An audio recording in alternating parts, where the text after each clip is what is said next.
The Israeli military has expanded its assault on the occupied West Bank, where its forces have been raiding the Nur Shams refugee camp. They opened fire on a Palestinian family in the camp, killing an 8-month pregnant woman and critically injuring her husband. Israeli forces have announced a curfew. The troops have been using bulldozers to destroy roads and buildings in the camp. Palestinian fighters say they're confronting the Israeli military in Tulkarem.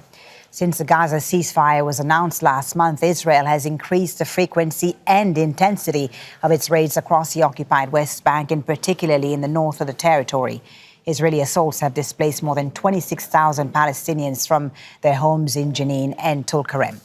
Let's get the latest with Nur Odeh, who's in Amman, Jordan. She's there because the Israeli government and the Palestinian Authority have banned Al Jazeera from reporting inside Israel and the occupied West Bank. So, Nur, we're seeing a drastic escalation in Israeli attacks across the occupied West Bank. Bring us up to speed with what's been happening on the ground there.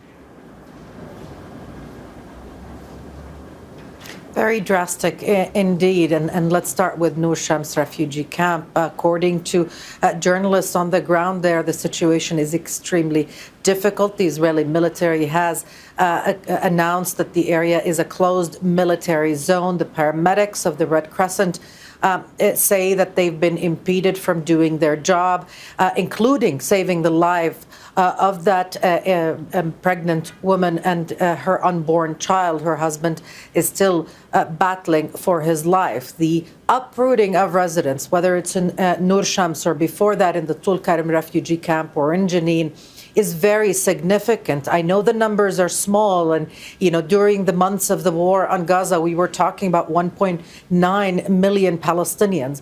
But let's take a moment to consider that in Tulkarem, the majority of the residents of the Tulkarem camp were displaced from their homes. In Jenin, entire blocks in that refugee camp was completely decimated. So we're talking about areas that have a smaller population, but the devastation that they're enduring during these assaults, which are ongoing, part of a front, as Israel considers it in its multi-frontal war, is really quite catastrophic. And so what is Israel's end game, Nour, in the occupied West Bank? And is there a risk today that we could see what's happened in Gaza be repeated in the occupied West Bank?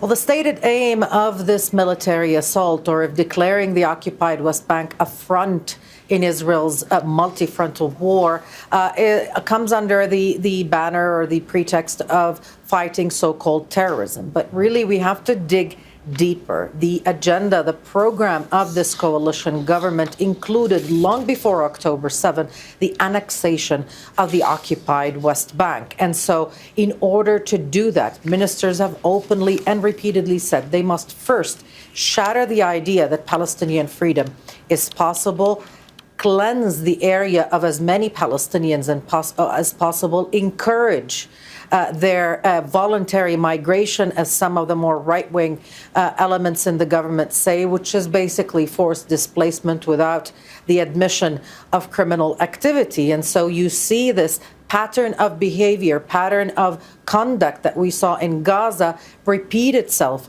in the occupied West Bank, whether it's decimating entire neighborhoods, completely destroying the infrastructure, attacking paramedics and hospitals, making life unbearable, making the areas under attack uninhabitable. That's basically the pattern of behavior that we're seeing. And countries are concerned. Jordan is very concerned about forced displacement.